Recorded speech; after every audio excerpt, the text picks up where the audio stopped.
बच्चों, इस वीडियो में हम डिस्कस करने जा रहे हैं कि समतल दर्पण द्वारा एक प्रतिबिंब कैसे बनता है। समतल दर्पण की हमने जो गतिविधि की थी, बिल्कुल सेम गतिविधि वही इस यहाँ पर की जा रही है। देखिए, यहाँ पर एक समतल दर्पण है। समतल दर्पण को किस तरह दर्शाया जा रहा है? इस तरह से दर्शाया जा रहा है। इसके साइड में इस तरह से कुछ, ये जो क्या है, ये जो मैंने डंडियां सी मारी हैं इस तरह से टेढ़ी टेढ़ी सी, ये क्या दर्शा रही हैं? वास्तव में क्या होता है समतल दर्पण? समतल दर्पण होता है एक कांच की एक पतली सी एक स्लाइड होती है। इसके किसी एक तरफ क्या है, सिल्वर कलर की पॉलिश कर दी जाती है और उसके ऊपर क्या है, पेंट कर दिया जाता है, ताकि वो जो सिल्वर कलर की पॉलिश है वो खराब ना हो। तो इस तरह से ये वाली जो सरफेस है, ये वाली जो सतह है, वो एक चमकीली सतह हो जाती है, जहां पर क्या है, प्रकाश का परावर्तन आसानी से हो सकता है। यहाँ इसके बारे में थोड़ा और अच्छे से जानते हैं कि जब किसी वस्तु को, अब वस्तु को कैसे दर्शाते हैं? वस्तु को हम दर्शाते हैं इस तरह से दर्शाते हैं कि एक इस तरह से, ये वस्तु को दर्शाने का तरीका है। ठीक है, अभी बहुत से डायग्राम और भी आएंगे, लेंस के आएंगे, मिरर के आएंगे, दर्पण की दर्पण बोलते हैं, गोलीय दर्पण के आएंगे डायग्राम। तो उनमें भी ध्यान रखिए, वस्तु को हम इस तरह से दर्शाते हैं। यहाँ ए लिखा जाता है, ए, और यहाँ बी लिखा जाता है। ए बी इसलिए दर्शाया जाता है ताकि हमें उल्टे और सीधे का पता चल जाए। यहाँ पर ऊपर एक एरो लगा दी जाती है, ये उसका हेड, और जहाँ का कह लो फीट, इस तरह रिप्रेजेंट किया जा सकता है। यहाँ पर कोई, जैसे कोई पेन पड़ा हो सकता है, पेड़ हो सकता है, कोई बस हो सकती है। तो वो होता है कि उसका ऊपर वाला सिरा ये है, नीचे वाला सिरा ये है, जस्ट ये दर्शाने के लिए। अब क्या है बच्चों, आपको बताया गया है कि प्रतिबिंब कब बनता है। प्रतिबिंब तब बनता है जब वस्तु से जो दो प्रकाश की किरणें, कम से कम दो प्रकाश की किरणें जो निकलती हैं, निकलने के बाद निकलती अपने आप नहीं निकलती हैं। हो सकता है वो जो वस्तु है वो खुद ही प्रकाश का स्रोत हो, जैसे बल्ब हो गया, ट्यूब हो गई। हो सकता है कि वो वस्तु हो, सिंपली वस्तु हो, और उसके ऊपर जो प्रकाश पड़ रहा है कहीं और से पड़ रहा है, वो उसके ऊपर पड़ने के बाद, टकराने के बाद वो मिरर की ओर, दर्पण की ओर जाता हो। तो यहाँ से जो प्रकाश है वो आगे की ओर जा रहा है, दर्पण की ओर जा रहा है, टकराने के बाद वापस आ रहा है। प्रकाश की एक किरण हो गई, और प्रकाश की दूसरी किरण है, इधर जा रही है, टकराने के बाद वापस आ रही है। ठीक है, मैं इसके ऊपर नहीं दिखा रहा, मैं जानबूझ के थोड़ा साइड से दिखा रहा हूँ ताकि आपको जो पहले वाला डायग्राम है अच्छी तरह से समझ आ जाए। तो यहाँ आप देख पा रहे हैं प्रकाश की दो किरणें हैं जो टकराने के बाद अलग अलग दिशाओं में जा रही हैं। लेकिन ये ध्यान रखिए, ये दोनों किरणें जो हैं प्रकाश के परावर्तन के नियमों को पूरी तरह से फॉलो करती हैं। तो यहाँ से प्रकाश की किरण जा रही है, ये टकरा के वापस आ रही है, यहाँ से जा रही है, ये टकरा के वापस आ रही है। तो ये जो किरण जो जा रही है, टकरा के वापस आ रही है, तो ये तो टकराने के बाद इधर चली जाएगी, ये टकराने के बाद इधर चली जाएगी। ये वास्तव में कहीं तो मिलेंगी नहीं, क्योंकि प्रतिबिंब बनने के लिए क्या कंडीशन होती है कि यही होती है कि जो टकरान, जब वस्तु से कम दो प्रकाश की किरण निकलती हैं, वो किसी समतल दर्पण से टकराने के बाद वो आपस में कहीं ना कहीं मिलती हैं, या मिलती हुई प्रतीत होती हैं, मिलती हुई प्रतीत होती हैं। तब क्या है, वहां पर प्रतिबिंब बनता है। ये तो कहीं मिलेंगी नहीं, ये कहीं मिलेंगी नहीं।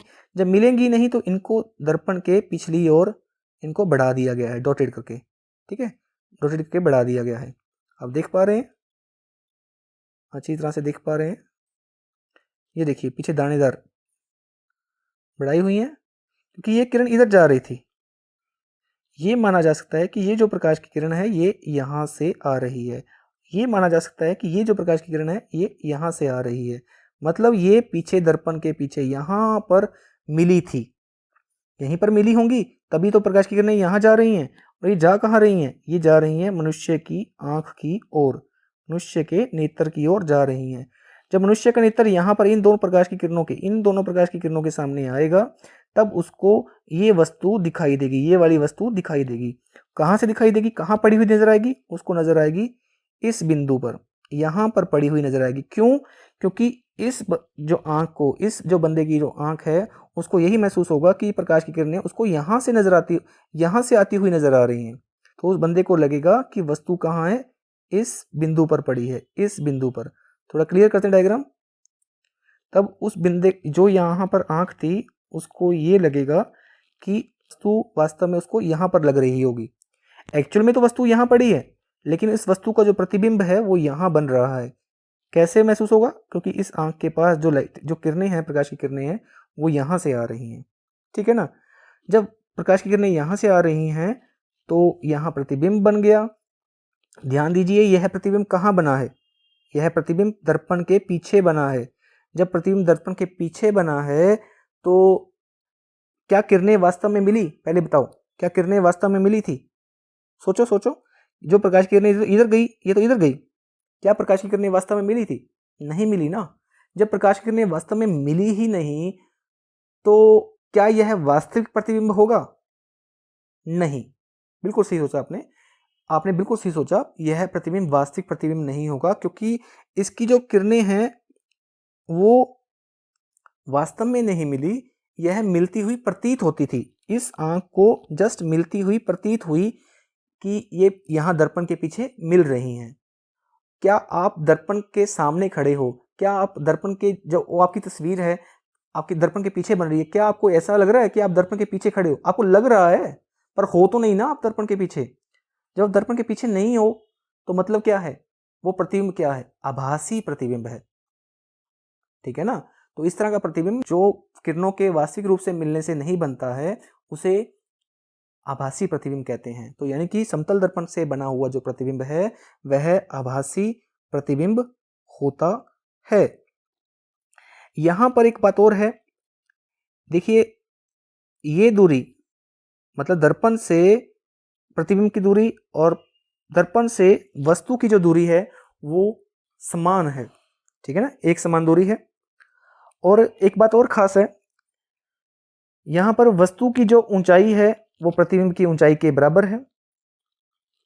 ये ए क्या दर्शा रहा था? वस्तु का सिर, यानी कि वस्तु का जो ऊपर वाला सिरा है वो दर्शा रहा था।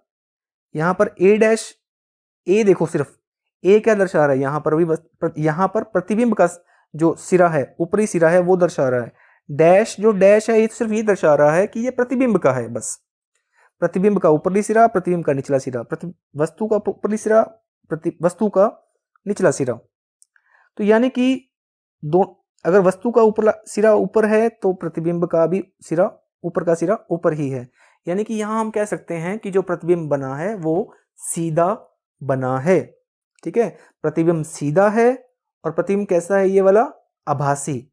हमने कहा था ना कि जब प्रतिबिंब बनेंगे, आभासी प्रतिबिंब बनेंगे, वो अपने आप सीधे बनते हैं।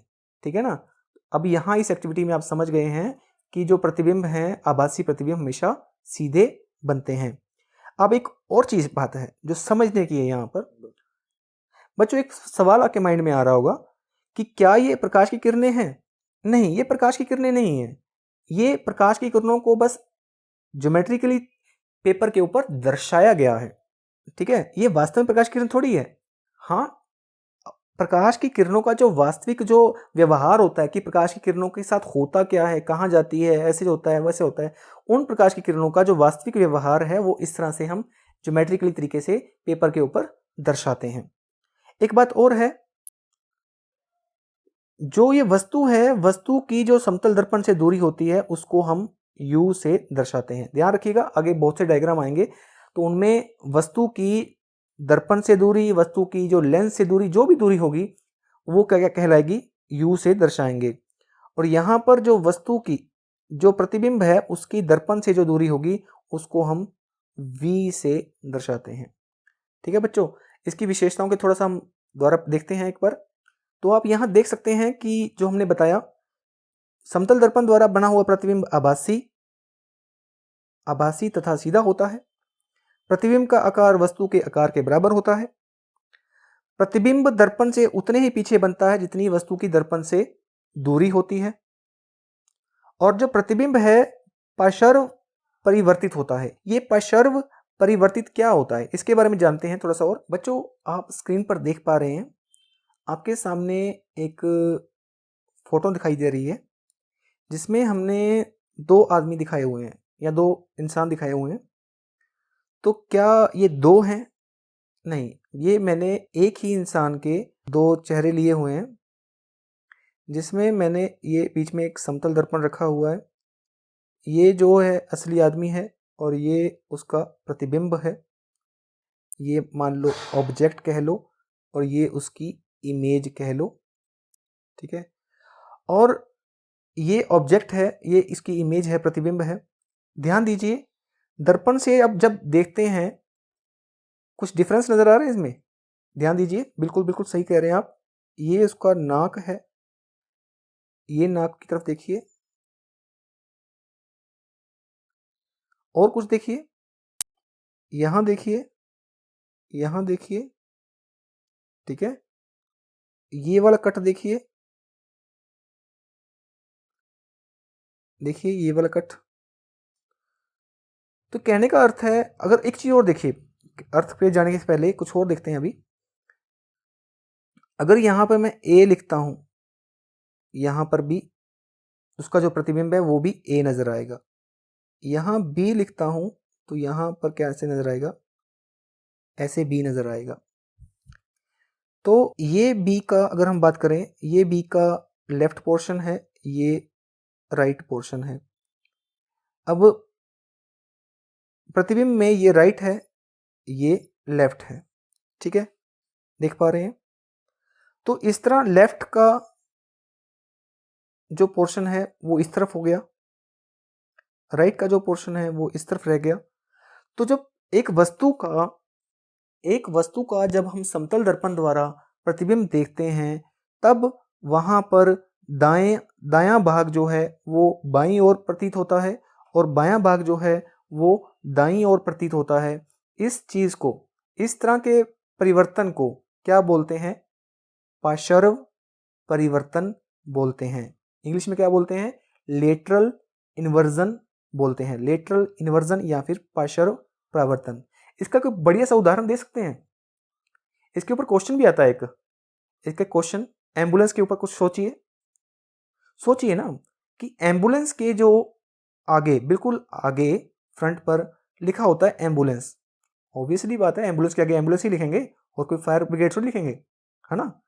तो लेकिन क्या उसके स्पेलिंग चेक करना, आप उसके जो स्पेलिंग चेक करोगे, क्या वो एम्बुलेंस है उसके स्पेलिंग सही होते हैं? हाँ हाँ जी, मुझे पता है स्पेलिंग तो बिल्कुल सही होते हैं, पर क्या स्पेलिंग जो होते हैं वो सही तरीके से लिखे होते हैं? मतलब लेफ्ट टू राइट लिखे होते हैं कि राइट टू लेफ्ट लिखे होते हैं, किस तरह से लिखे होते हैं? इसके ऊपर एक क्वेश्चन है कि एम्बुलेंस के ऊपर जो किस तरह से अक्षर लिखे होते हैं, इसके बारे में आप कमेंट बॉक्स में कमेंट कीजिए। अगर आपको पता है कि किस तरह से अक्षर लिखे होते हैं, उसका कारण क्या है, इसके बारे में भी कमेंट बॉक्स में कमेंट जरूर कीजिए। बच्चों, जो हमारा अगला टॉपिक रहेगा वो है गोलीय दर्पण का।